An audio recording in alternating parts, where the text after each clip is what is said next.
merci d'être venu.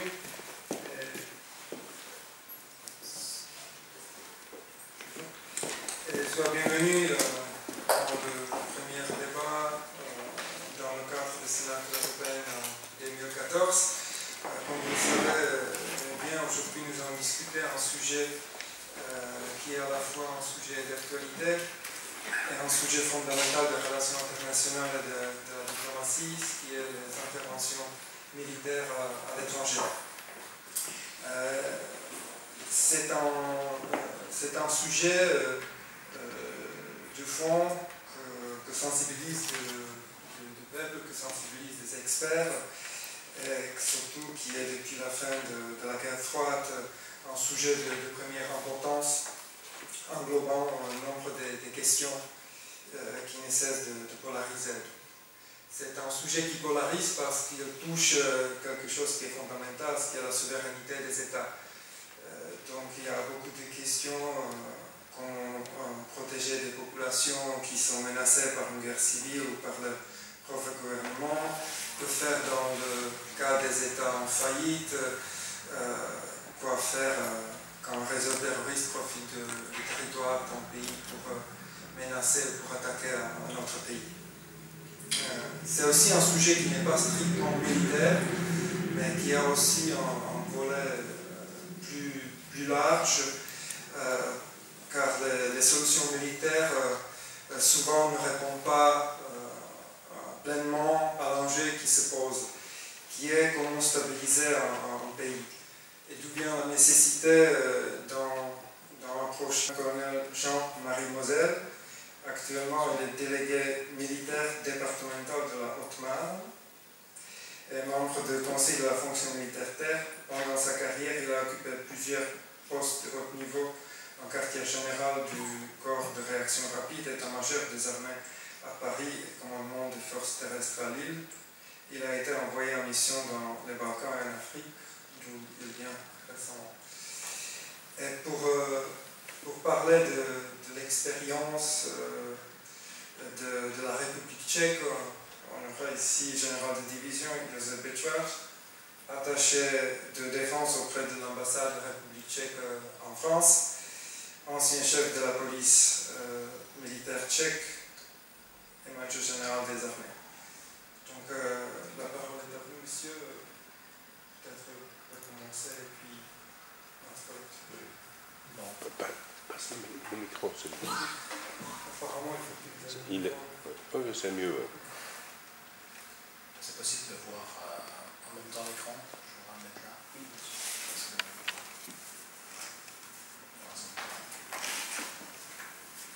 Voilà.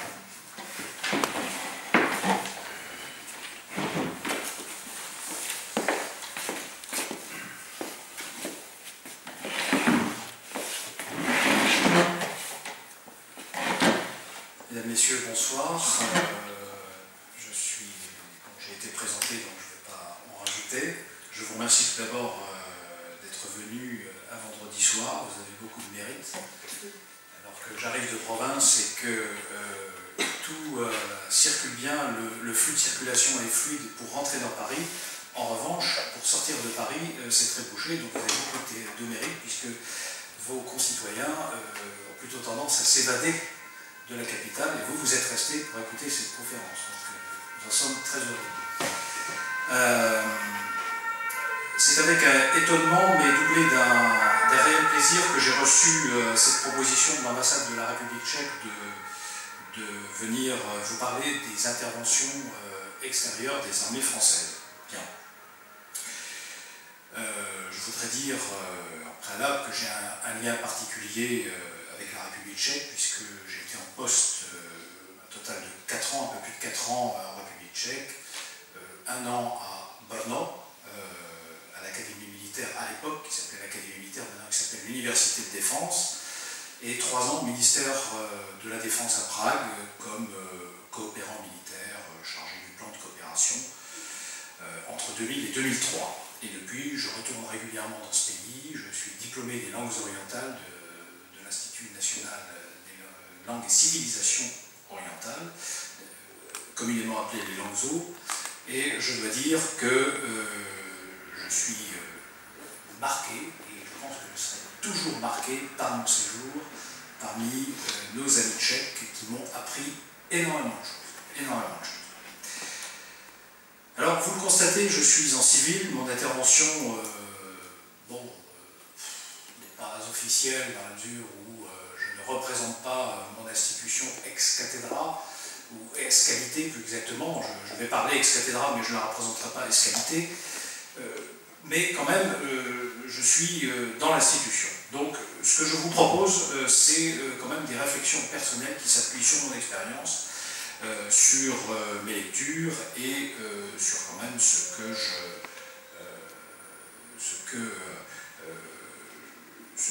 je sais des interventions extérieures. Mais je ne vais pas évidemment m'appesantir en vous déclinant toutes les interventions que les armées françaises ont conduites. Je livrerai cet exposé plutôt comme un exercice de synthèse et de réflexion. Voilà. Un autre point de préambule, je voudrais dire que pour moi, la partie est très facile parce que je m'exprime en français, dans ma langue maternelle. Et si j'avais à faire cet exposé en tchèque, j'aurais pu le faire, mais alors il a fallu que je m'y prenne il y a 3 mois pour vérifier toutes les expressions, etc. Et je donne mon admiration d'emblée au préalable au général Bletchfach qui va s'exprimer en français et dont ce n'est pas la langue maternelle. Et ce n'est pas facile, j'en sais quelque chose. Voilà. Alors c'est parti. Bon, les interventions extérieures des armées françaises. Alors je vous propose un plan, comme tout bon militaire de l'armée française. Qu'est-ce qu'une intervention extérieure? Pourquoi intervenir à l'extérieur des frontières, évidemment. 4 constats sur la situation du monde, les caractéristiques de nos engagements, les conditions des interventions. Ça paraît long, mais enfin, ça sera plus synthétique, hein, je ne vais pas parler 3 heures. Hein. Le haut commandement, parce qu'il faut quand même, quand on parle d'intervention extérieure, il faut quand même parler de qui commande, comment c'est organisé cette affaire-là au sommet. Hein, je ne vais pas rentrer dans le détail, parce que des organigrammes, il y en a beaucoup, et ça serait très fastidieux. Et puis enfin, je vous présenterai le dispositif militaire français dans le monde. Et puis à chaque fois, vous aurez une illustration pour mettre dans l'ambiance de clichés qui sont pris sur le vif. Vous voyez ici, septembre 2013, Marine nationale. Ah oui, c'est plus sombre sur l'écran. Les interventions, donc, qu'est-ce qu'une intervention extérieure? Parce que quand on parle, il faut quand même définir. Alors, je vous propose cette définition. C'est un engagement de forces militaires projetées hors du territoire national. Alors, le territoire national ne se limite pas à la métropole. Nous avons aussi les DOMCOM, les départements d'outre-mer et les communautés d'outre-mer, qu'on appelle autrefois TOM, territoire d'outre-mer. Et cette projection, cet engagement se fait sur un théâtre de crise ou de conflit. Le conflit, c'est la crise ouverte, c'est pratiquement la guerre. La crise, c'est latent, si vous voulez. Voilà. Il s'agit donc pour l'armée d'un pays, en l'occurrence la nôtre, d'une mission plus traditionnelle, moins traditionnelle que celle de la défense du territoire, de l'intervention à l'intérieur, telle qu'on a pu la connaître au cours de l'histoire des années passées. Mais je dirais un mot à la fin de ma présentation sur les missions sur le territoire national. Les mots que j'ai mis en évidence ont un sens. Engagement. Un engagement, ce n'est pas un mot neutre. C'est-à-dire que le militaire, il s'engage au nom de son pays et pour son pays. Il s'engage physiquement. Il s'engage intellectuellement et il s'engage moralement. C'est pour ça que le législateur a conçu un statut particulier du militaire. C'est-à-dire que, je fais une petite incise, si vous permettez, on a coutume de dire, et le législateur c'est dans la loi, le militaire n'est pas un agent d'État comme un autre. Il a le pouvoir de donner la mort, il sert les armes de son pays, et il peut recevoir cette mort, ou être blessé, handicapé à vie, au nom de son pays, dans le cadre de sa mission. Quand il est blessé ou qu'il meurt, ce n'est pas un accident de travail, c'est sa mission. Le statut général des militaires parle de sacrifice suprême. Voilà. Donc ce terme d'engagement a quelque chose de, pour nous en tout cas, quelque chose de, c'est pas un mot employé au hasard, hein, ça a vraiment un sens. Le deuxième mot que vous voyez en jaune, projeter. La projection de force, c'est un concept qui est né, enfin qui n'est pas nouveau, mais qui est né depuis que nous faisons des interventions répétées. On projette une force, c'est-à-dire qu'on part du territoire métropolitain ou ultramarin, dans nos départements et communautés d'outre-mer, et on va sur un théâtre, quel qu'il soit, avec tous les moyens pour d'emblée, en arrivant, remplir la mission. Donc avec toute la logistique, tout le matériel, toute la préparation que cela implique. C'est la notion de projection de force, projeter. Engagement, projeter, et puis sur un théâtre de crise ou de conflit, j'y ai fait allusion. Ce sont à peu près, j'y reviendrai tout à l'heure, les deux grands paradigmes, crise ou conflit. Voilà. Il y a des pays qui ne sont pas en conflit ouvert, mais dont la crise est larvée, on ne sait plus très bien qui fait quoi, ça se délite un peu, il faut intervenir pour essayer de rétablir. Et puis le conflit, et bien là, c'est l'Afghanistan, par exemple. Voilà. Dans la terminologie militaire française, on ne parle pas d'intervention extérieure, j'emploie, parce que c'est le thème qui a été donné, mais on parle, en jargon mili, on parle d'OPEX, les opérations extérieures. C'est les OPEX, opérations extérieures.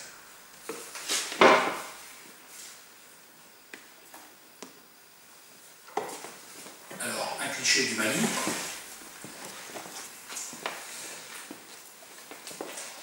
Alors, pourquoi intervenir à l'extérieur? Bon, dans les choses que je vais énumérer, il y a des choses qui sont des évidences. Hein. L'effondrement du RSS, c'est évident que la chute du mur, il y a maintenant 24 ans, hein, le 11 novembre 89, a marqué la fin d'une époque. Le monde bipolaire. C'est une page majeure, on peut le dire, hein, c'est pas être grandiloquent que de le dire, c'est une page de l'histoire du monde qui s'est tournée, dont nous ressentons encore aujourd'hui même, au moment où je vous parle, les soubresauts, les conséquences à bien des égards. Nous sommes entrés dans l'ère du multilatéralisme, hein, qui est un néologisme fabriqué ad hoc, où le monde multipolaire. Il n'y a plus deux grandes puissances, mais il y a des puissances qui émergent, ça et là, etc. Et donc, ça entraîne une recomposition des relations internationales, une recomposition du monde. Tout ça, c'est connu, c'est pas nouveau. Alors, là-dedans, évidemment, les crises, les conflits, les menaces qui apparaissent ça et là, à la périphérie de la France, ou à la périphérie de l'Europe d'ailleurs, sont toutes de nature politique, elles peuvent être de nature militaire, religieuse, énergétique, économique, industrielle. Il peut y avoir des catastrophes industrielles qui ont des répercussions et peuvent avoir des influences, des conséquences sur notre sécurité collective ou, par exemple, sur un cas plus concret, la sécurité de nos approvisionnements énergétiques.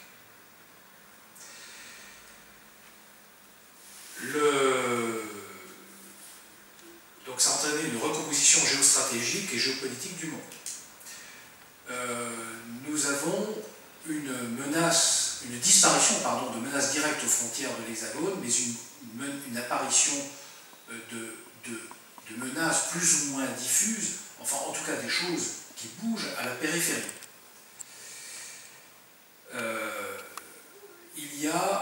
pousser de nouveaux conflits qui sont soit infra, soit intra-étatiques, soit à l'intérieur des États, soit entre États, ainsi que des crises, j'ai fait allusion, de toute nature.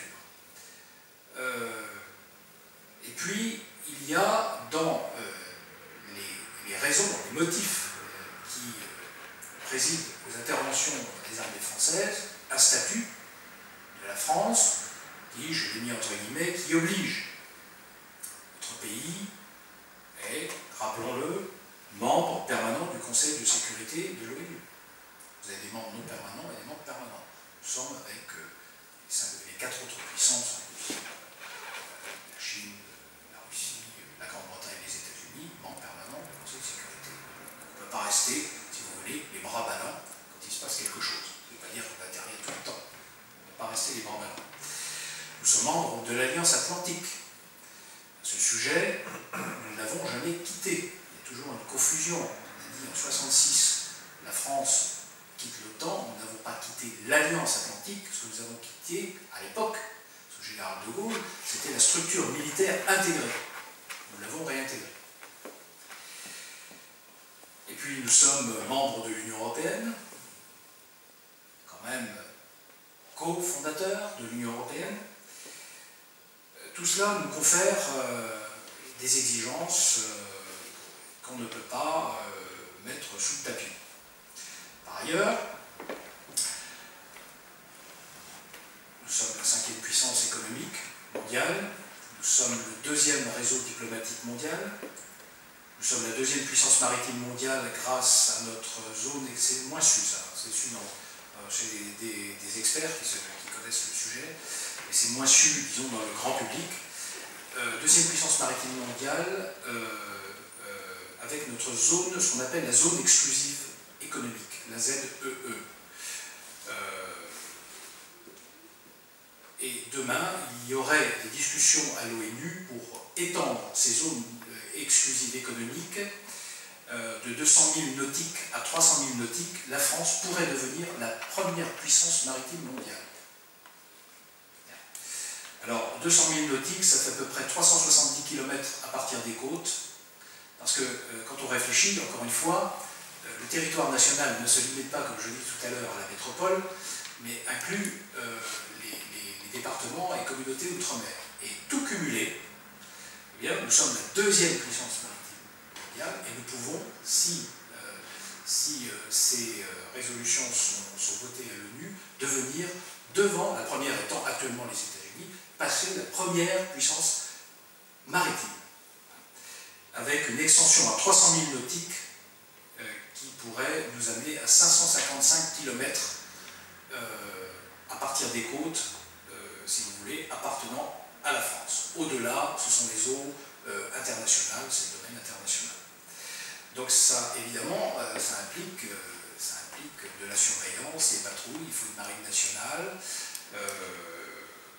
Bon, il y aura certainement des choses à découvrir dans les fonds marins, des ressources, etc. Enfin, bon, bref, tout ça c'est bien connu, c'est pas secret, c'est encore passé à la télévision sur la chaîne parlementaire Bibliothèque Médicis il y a à peu près 8 jours.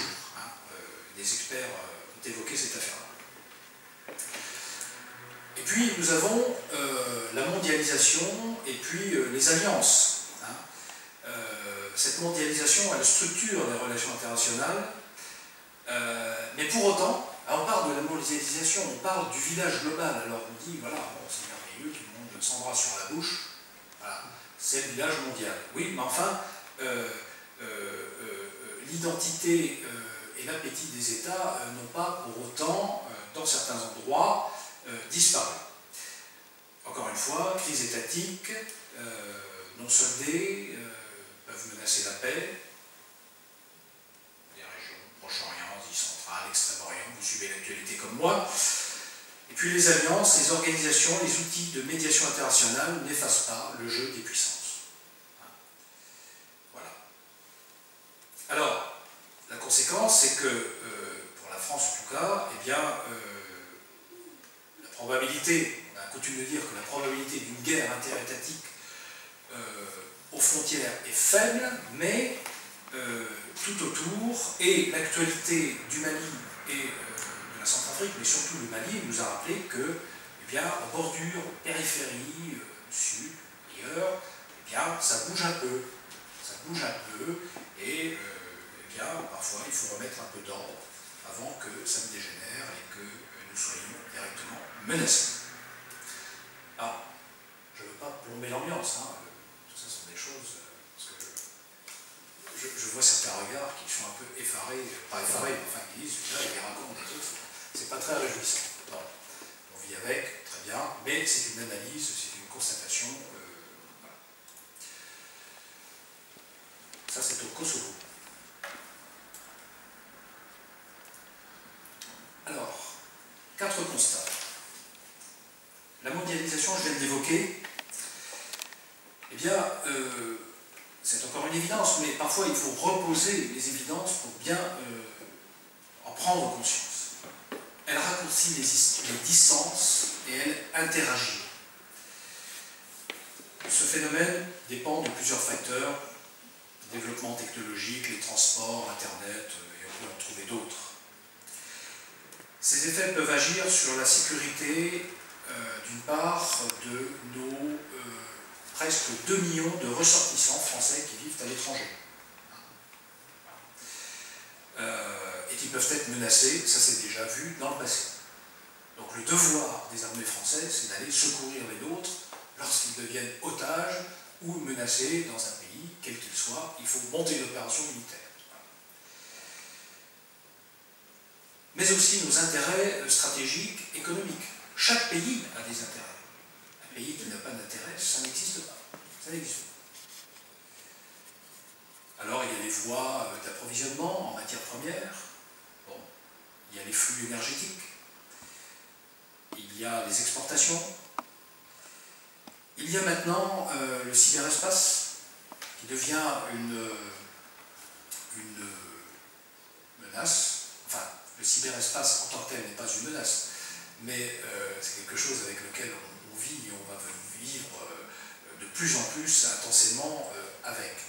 Mais vous savez très bien qu'il y a des tentatives de malversation dans cette sphère du cyberespace, et tous les pays prennent en compte les menaces qui sont attachées au cyberespace en créant des commandements et en s'entourant de spécialistes, en recrutant des spécialistes informatiques et du cyberespace pour protéger évidemment nos réseaux.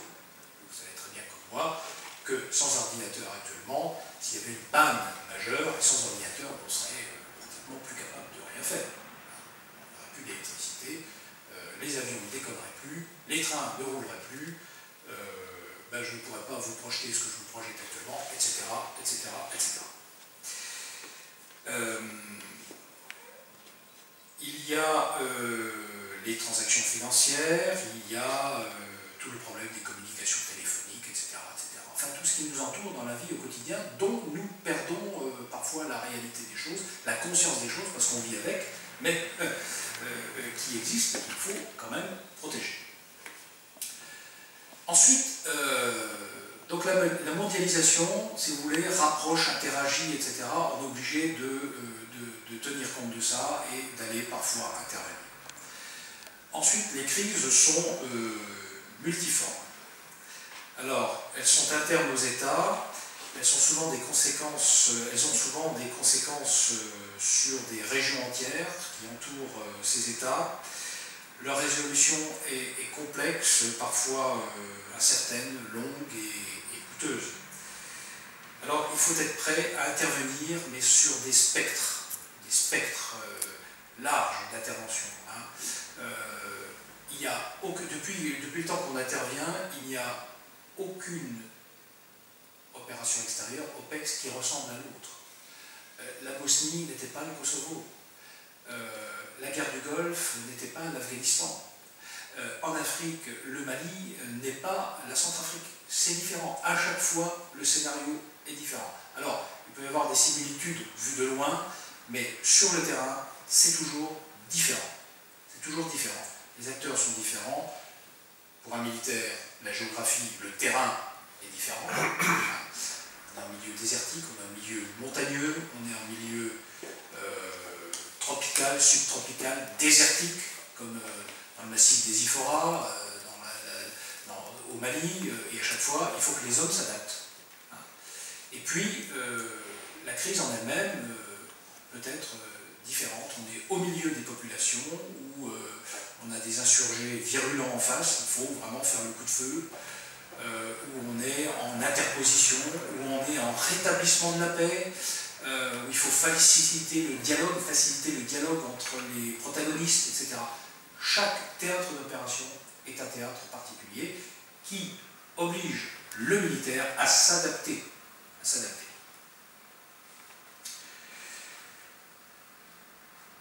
Et donc il nous faut des capacités d'intervention bien étendues, et il faut à chaque fois préparer nos hommes à la mission qui les attend, et c'est à chaque fois, vraiment j'en témoigne, c'est à chaque fois différent. Ensuite, on a une instabilité, je faisais allusion tout à l'heure, qui quand même tourne autour de l'Europe. Hein. J'élargis, hein, je ne vais pas parler que de la France dans ce point d'analyse. Il y a quand même la course aux ressources, menaces terroristes, crime international, prolifération des armes de destruction massive, l'actualité, on en a parlé, et tout ça, ce sont des facteurs transnationaux. Les espaces de conflictualité se diversifient, et puis donc si on ne maîtrise pas, à un moment donné, eh bien, on ne sait pas comment tout ça peut évoluer. Et pour ces raisons, toutes ces raisons, la question de défense, nos interventions ont de plus en plus une dimension globale, interministérielle et internationale. Le volet militaire n'est qu'un volet, et nous, pas parce qu'on est militaire, on en est conscient, et on le dit. Le volet militaire n'est qu'un des aspects mais de la résolution de la crise ou du conflit, mais c'est un aspect qui compte. Ce sont les anglo-saxons qui ont, il y a quelques années, introduit, suite à l'Irak et à l'Afghanistan en particulier, ce concept de global approche globale, c'est-à-dire que la force militaire permet le rétablissement d'une certaine stabilité destinée à rétablir un dialogue. Mais après, toutes les autres agences sur le théâtre d'opération ont leur rôle à jouer, y compris les ONG, les organisations gouvernementales, le domaine économique, la reconstruction. Voilà. Nous-mêmes avons un volet civilo-militaire, on a des spécialistes civilo-militaires qui agissent plus au profit de la force qui est déployée pour permettre, par exemple, de reconstruire un pont, hein, etc. Mais les populations vont en bénéficier aussi. Donc, on n'est plus dans le spectre uniquement militaro-militaire, on agit de concert avec tous les autres acteurs, y compris civils, ou de sécurité. Il y a des forces de sécurité, de police, de gendarmerie qui ont été envoyées par exemple au Kosovo, sur d'autres théâtres, parce que ça, nous autres militaires, on ne sait pas trop bien faire, on n'est pas policiers, hein, donc nous on est plutôt sur le spectre de la force, de la séparation des belligérants, avec des moyens de coercition. Après, dans le cadre du retour à la normale, eh bien, vous avez des gendarmes, ou même des policiers maintenant, qui sont projetés sur le théâtre, pour aider, par exemple, à la formation des policiers locaux à eh bien, retrouver un état de droit, à, par exemple, trouver ou pratiquer des méthodes de maintien de l'ordre, hein, telles que nous les pratiquons nous. Ça s'enseigne, le maintien de l'ordre, on ne fait pas n'importe quoi,